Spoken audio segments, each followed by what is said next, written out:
지난 시간에는 여러분과 함께 베드로 전서를 함께 나누었습니다. 베드로 전서는 베드로 사도가 흩어져 있는 소아시아에 있는 하나님의 백성들에게 고난과 핍박 속에서도 믿음의 신앙생활을 잘해라. 믿음의 길은 어려운 길이다라는 것이죠. 믿음의 길은 필연적으로 고난이 있는 길이다라고 말하면서 그 고난을 지혜롭게 잘 감당하면서 거룩하고 경건한 하나님 자녀답게 살아라. 그게 이제 베드로 전서였어요.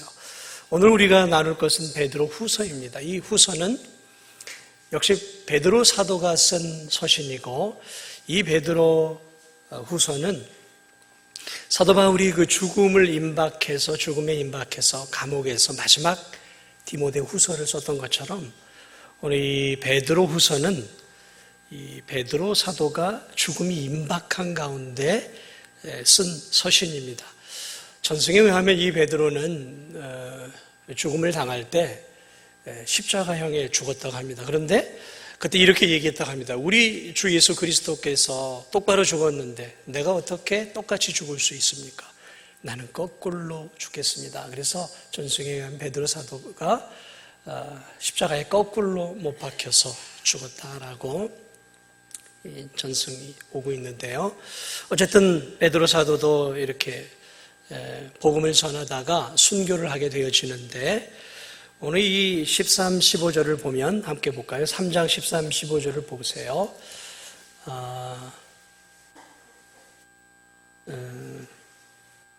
1장 13, 15절 보면 베드로 사도가 지금 어떤 상황 속에서 썼는지 우리 함께 읽어보도록 하겠습니다. 1장 13, 15절 한번 읽어보겠습니다. 시작.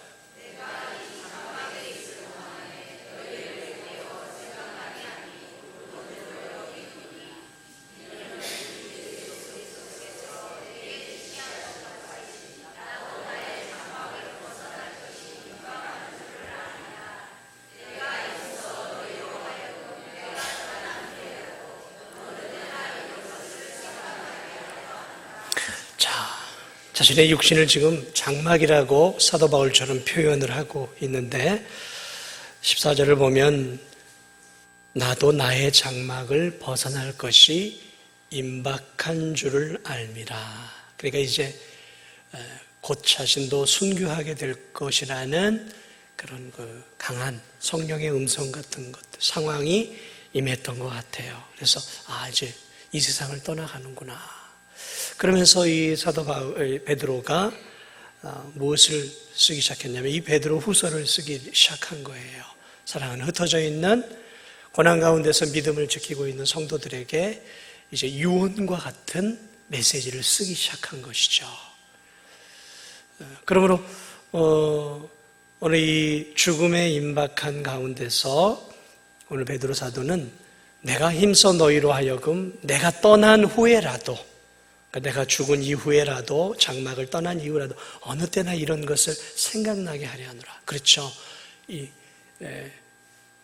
말은 사라져버리지만 글로 남겨놓으면 오래 갈 수 있단 말이죠.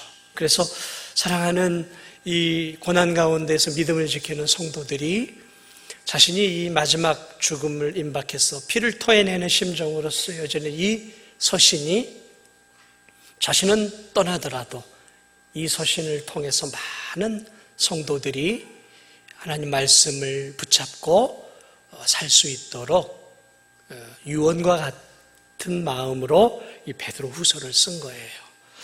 자, 그럼 어떤 내용들을 썼을까? 그러겠죠? 베드로 후서는 크게 두 가지입니다. 베드로 전서는 고난 가운데서 그 고난을 잘 이겨내고 고난을 하나님의 성도들이 받는 당연한 것으로 여기면서 극복하고 믿음으로 살라는 내용이었다면, 오늘 이 베드로 후서는 특별히 두 가지를 이야기하는데, 전서하고 똑같은 게 하나가 있고 하나는 달라요. 하나는 뭐냐면 이단들이 여전히 교회들마다 들어와 있었어요. 그래서 이 이단들의 이 거짓 교사들의 가르침을 통해서 이 기존의 성도들이 복음으로 세워졌던 이 성도들의 믿음이 흔들리고 있었단 말이죠. 특별히 어떤 이단들이 들어왔냐면 종말에 대한 이론. 그래서 종말이 어디 있느냐, 예수님의 재림이 어디 있느냐, 그러면서 예수님의 재림이 어디 있어, 세상은 여전히 이렇게 아침에 해가 뜨고 저녁이면 해가 지고 아무런 차이가 없이 돌아가고 있는데 무슨 종말이 온다고 자꾸 종말을 가리키느냐 하면서 예수 그리스도의 재림을 부정하고 있는 그러한 이단들에 대해서 경계하고 너희들은 주의 재림을 바라보고 사모하면서, 그 다음에 두 번째로는 이 땅에서 거룩한 하나님의 자녀답게 힘을 다해서 살아라라는 것이죠. 그러니까 주의 재림이 임박했으니까 그 재림을 바라보면서 그 재림을 기다리는 성도들답게, 하나님의 자녀들답게 윤리적이고 또 거룩하고 경건한 신앙생활을 감당하라라는 이 두 가지의 이 균형을 가지고 이야기를, 내용을 풀어가고 있는 것이 베드로 후서의 전체적인 내용입니다. 자, 그러면 여러분과 함께 성경을 조금씩 보면서 베드로 사도가 이제 강조하는 부분들을 여러분과 함께 좀 살펴보도록 하겠습니다. 자, 당시 이단들이 무엇을 주장했는가? 우리 1장 16절을 함께 보겠습니다. 시작.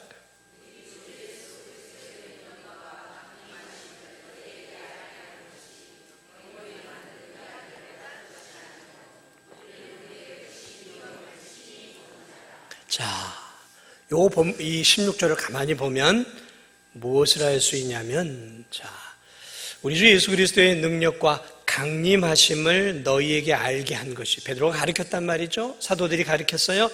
이것이 교묘히 만든 이야기를 따른 것이 아니다라는 것이죠. 무슨 말이냐면 이 거짓 사도들이 들어와서 교회 안에서 뭘 유포하겠냐면 만들어낸 이야기다라는 거예요. 예수님이 앞으로 재림할 것은 교묘하게 사도들이, 주의 제자들이 만들어낸 이야기다, 꾸며낸 이야기, 허구라라는 거죠. 허구다. 그거 믿을 필요 없다라는 거예요. 믿을 필요 없다라는 거예요.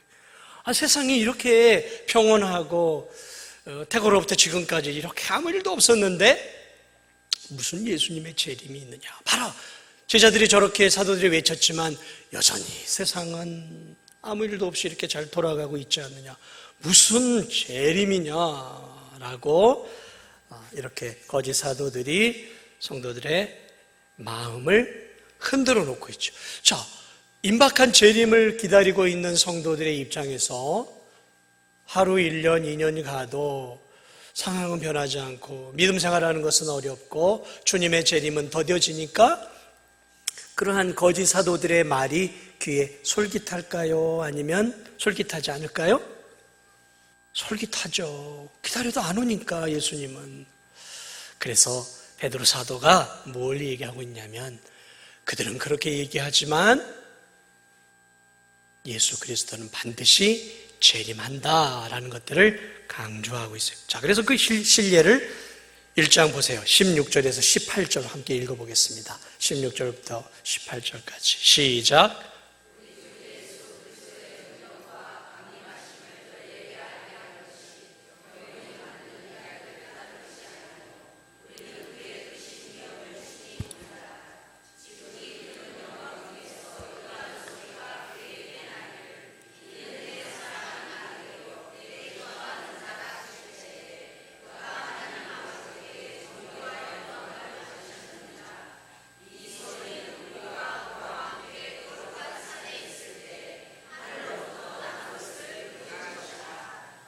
아멘.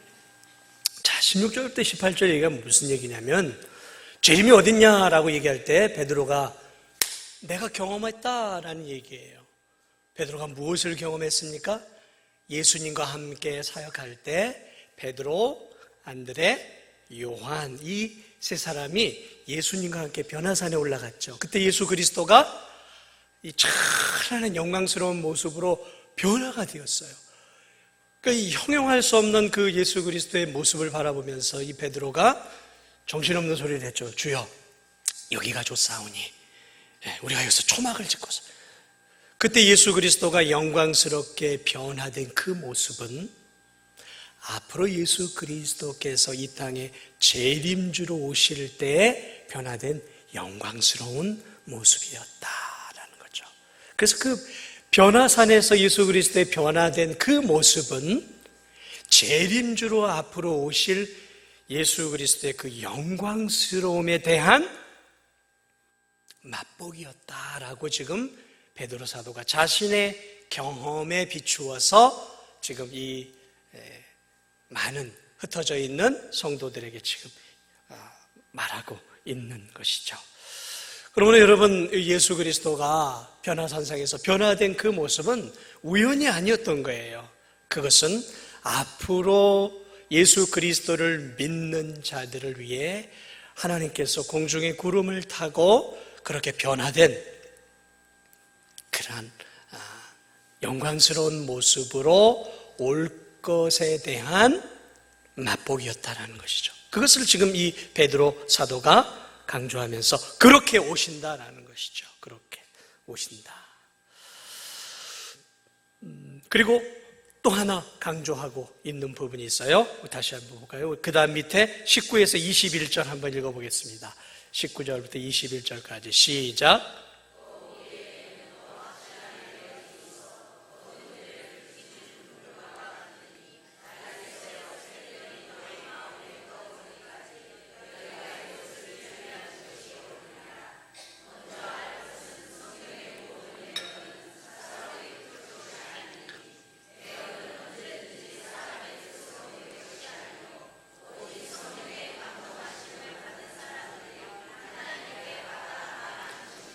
아멘. 자, 예언은 언제든지 사람의 뜻을 성령의 감동을 받아 기록된 거예요. 자, 예언을 누가 했을까요?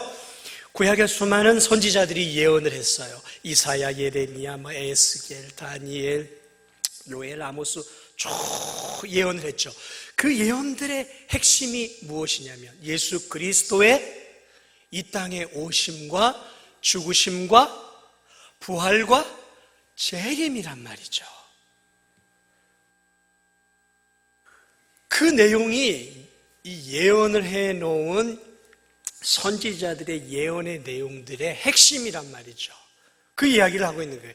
그런데 그 예언은 선지자들이 그냥 한 것이 아니라 성령의 감동을 받아서 성령 하나님이 말하라고 한 내용을 기록해 놓은 것이다.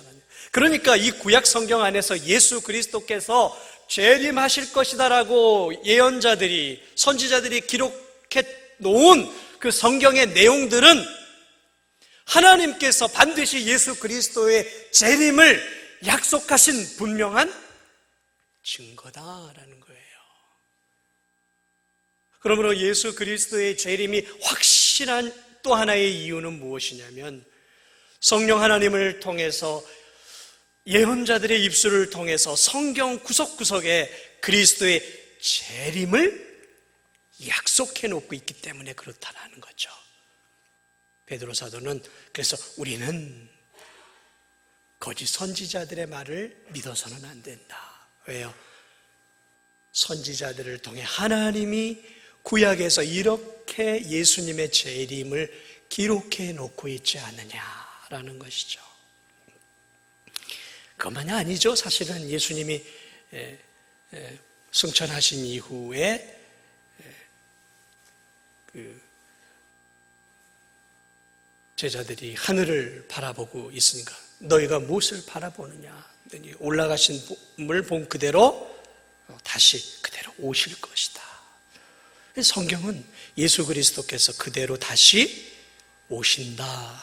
우리 지난번에도 데살로니가 전후서를 했지만 그 데살로니가 후서에서는 공중나팔 가운데 영광스럽게 예수님이 재림할 것을 설명해 주고 있지 않습니까? 자, 이처럼 베드로 사도는 구약 성경의 예언자들의 말씀을 통해서 그리고 예수님이 변화산상에 그렇게 영광스러운 모습으로 보여진 것들을 통해서 하나님의 약속의 말씀은 특별히 재림은 분명하게 이루어진다라는 것이죠.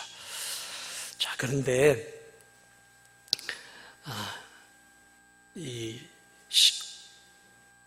재림의 이 내용들이 사람들은 이것들을 잘 믿지 않죠. 그래서 우리 성경에도 보면 당시에 이 재림을 조롱하던 자들이 나와요. 다시 한번 살펴볼까요? 3장 한번 보겠습니다. 3장 3절 4절을 보면 그 당시에 이 교회 안에서도 예수님의 재림을 조롱하는 자들이 있었어요. 3장 3절 4절 함께 보겠습니다. 시작.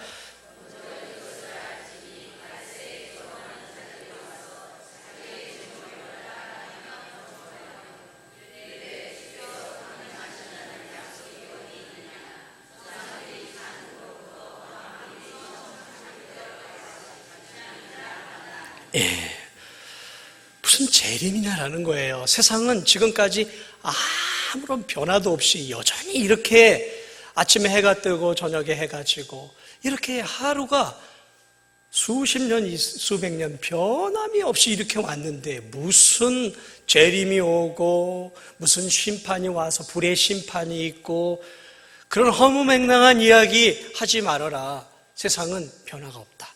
앞으로도 변화가 없어. 옛날에도 변화가 없고 지금도 변화가 없으니까 앞으로도 변화가 없을 거야 라고 사람들, 성도들의 마음을 흔들어 놓기 시작했단 말이죠.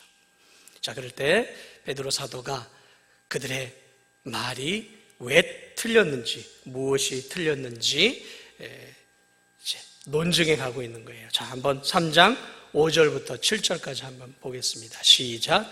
이는 하늘이 옛적부터 땅이 물에서 나와 물로 성립된 하나님의 말씀으로 된 것을 그들이 일부러 잊으려 함이로라. 이로 말미암아 물이 넘침으로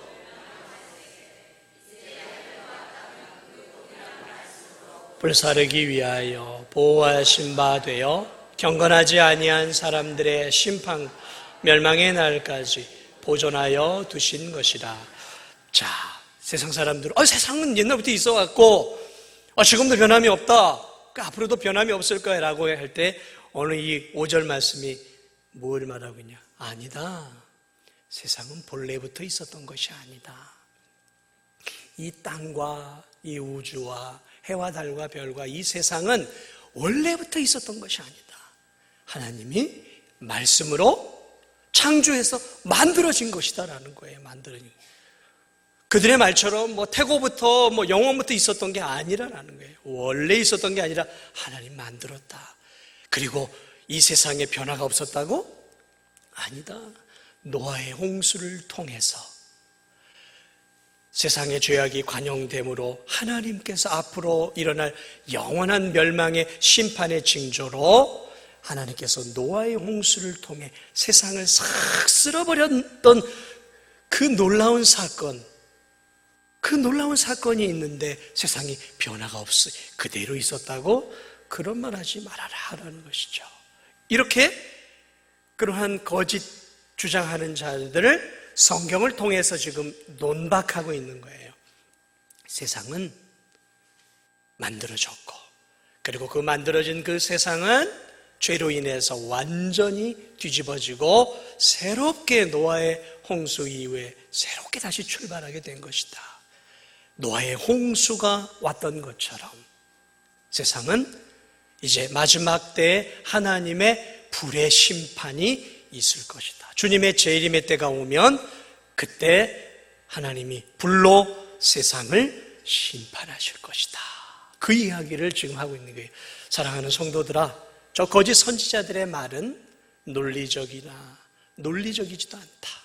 저들의 말은 성경과는 전혀 상관이 없는 것들을 말하고 있다. 성경은 이제 앞으로 불의 심판이 있을 것이니 재림을 준비하고 예수님을 잘 믿고 주님의 재림을 기다리라고 말하는 것이 성경의 말씀이다. 흔들리지 말아라 라고 말씀하고 있는 것이죠.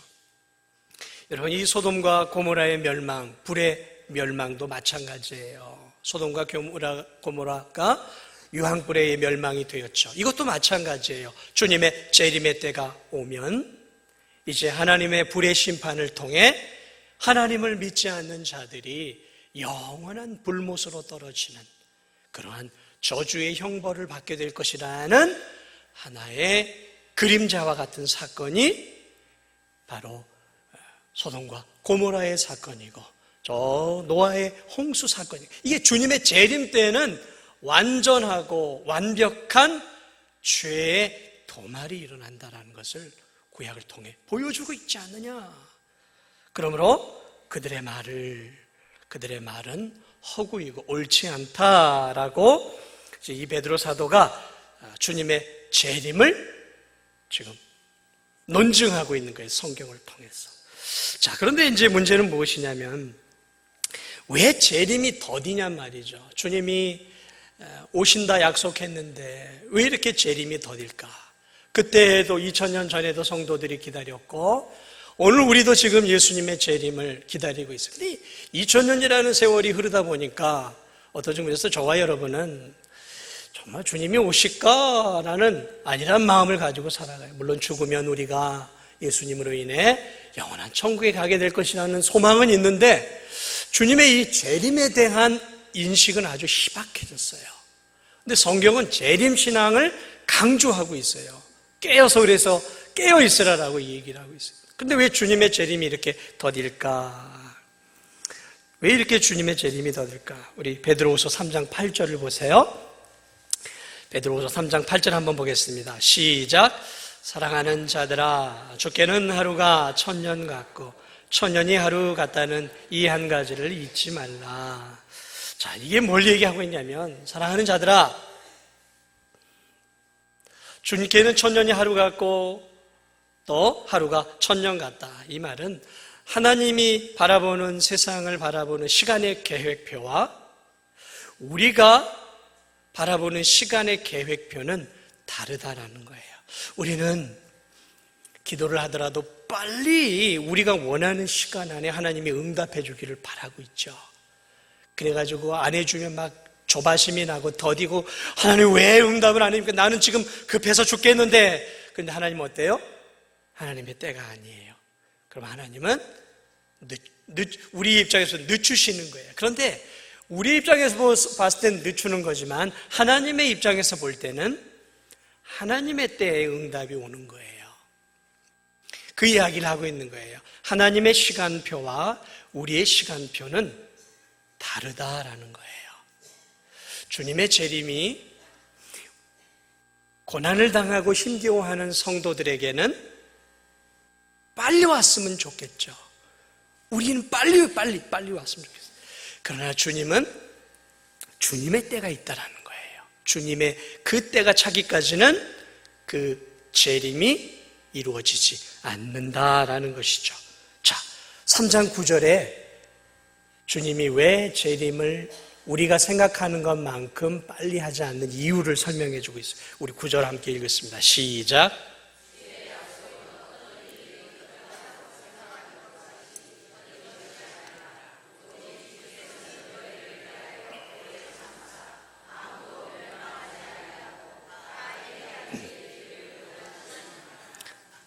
아멘. 하나님이 심판을 더디하시고 재림을 더디하시는, 우리의 입장에서 볼 때 더디하시는 이유는 이 땅에 아직도 하나님을 믿어야 할 영혼들이 있기 때문에 그래요. 이 진도 땅에도 아직 예수님을 믿어야 될 영혼들이 남아있고, 저 선교지에, 저 캄보디아에도 예수님의 그 임박한 재림이 오기 전에 구원받아야 할 주님의 백성들이 아직 있다라는 거예요. 그러니까 그들이 예수 그리스도를 믿을 때까지 하나님이 선택한 하나님의 백성들이 모두 심판을 피할 수 있는 그러한 때, 그들이 모두 예수 그리스도를 믿는 그 시기까지는 주님이 지금 인내하고 참고 기다리고 있다라는 거예요. 우리 입장에서는, 이들의 입장에서는 빨리 왔으면 좋겠지만 그러나 주님의 입장에서는 모든 사랑하는 성도들이 다 하나님의 그 구원의 은혜 안에 들어오기 전까지 참고 인내하고 기다리고 있다라는 것이죠. 그래서 지금도 우리의 입장에서 볼 때 재림은 더뎌지고 있지만 아직 하나님의 그 마지막 때가 이르지 않았다라는 것이죠. 그럼 우리가 해야 할 일은 무엇일까요? 그 주님의 그 재림의 때가 오기 전까지 힘을 다해서 이 땅의 마지막 주님이 선택한 그 영혼들이 예수 그리스도를 믿을 수 있도록 전도하고 복음을 증거하고 선교하면서 땅끝까지 이르러 주님의 증인의 삶을 그래서 우리가 살아가야 하는 것이죠. 오늘 이렇게 주님이 오래 참아요. 그러나 마냥 참으신 건 아니겠죠. 모든 선택된 영혼들이 예수님을 믿을 때 이제 그때가 오면 주님이 오셔요. 10절 보겠습니다. 3장 10절 시작. 그러나 주의 날이 도둑같이 오리니 그날에는 하늘이 큰 소리로 떠나가고 물질이 뜨거운 불에 풀어지고 땅과 중에 있는 모든 드러나리로다. 오시긴 오셔요. 그런데 어떻게 오셔요? 도둑같이. 도둑이 시간과 장소를 알려주고 옵니까? 아니요. 그래서 도둑같이 온다는 것은 아무도 예측할 수 없는 때 오시는 거예요. 그러니까 예수님이 언제 몇 날 며칠 온다 그러면 예수님은 그때는 절대로 오시지 않아요. 이해가 되세요? 그러니까 누군가가 어떤 사람이 신령하고 막 기적도 일으켜서 예수님은 이때 오셔 그러면 여러분이 이렇게 생각하면 돼요. 그때는 절대 안 와. 그렇게 생각하면 맞아요. 왜냐하면 주님의 재림은 도둑같이 와요. 예측할 수 없는데 반드시 온다라는 것이죠. 그런데 오는데 믿지 않는 자들에게는 무서운 불의 심판이 기다리고 있다라는 거예요. 이 세상을 완전히 태우고도 남을 만한 뜨거운 불의 심판이 그리스도를 믿지 않는 자들에게 준비되어 있다라는 것이죠. 그러니까 주님의 재림은 우리에게는 사모하는 일이고 기쁜 일이지만 예수 그리스도를 믿지 않는 자들에게는 소돔과 고모라와 같은 노아의 홍수와 같은 그때 죽어간 자들처럼 무섭게 마지막 주님의 재림의 때가 찾아온다라는 것이죠. 그러므로 우리는 그리스도인들은 어떻게 살아야 할까요? 3장 11절 12절 우리는 어떻게 살아야 될까요? 시작.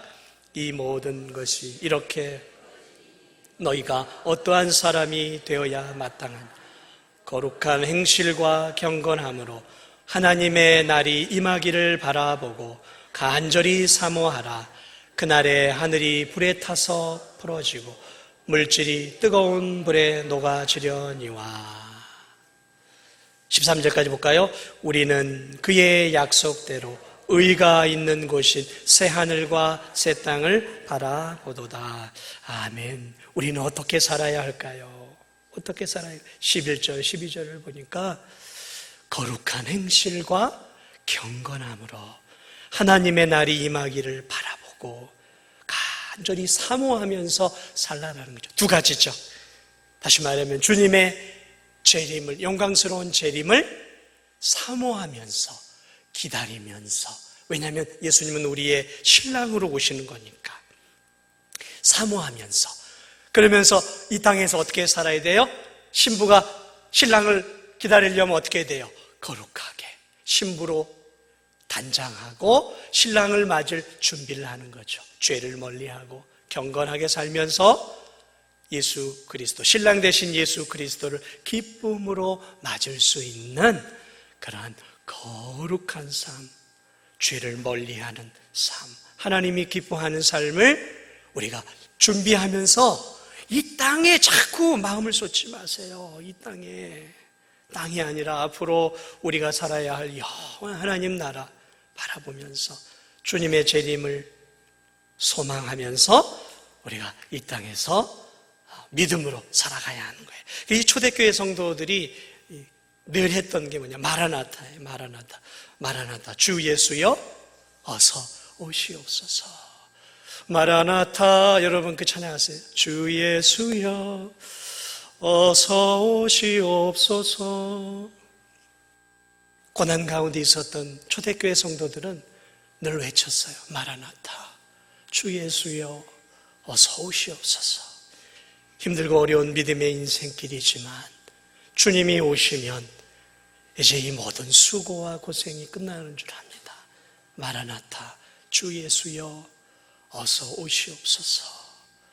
그러면서 그들은 자신들의 믿음을 지켜가며 때로는 순교하고 때로는 토굴 속에서 때로는 원형 경기장에서 사자의 밥이 되는 것을 두려워하지 않고 주 예수님의 오심을 바라보면서 믿음을 지켰던 것처럼 오늘 저와 여러분들도 이 물질이 가득한 이 세상 속에서 물질과 세상의 즐거움에 빠져 살지 말고 마라나타 주 예수여 어서 오시옵소서. 그런 마음으로 거룩하고 경건한 삶, 주님의 재림을 바라보면서 믿음으로 살아가시기를 주님의 이름으로 축복을 드립니다. 우리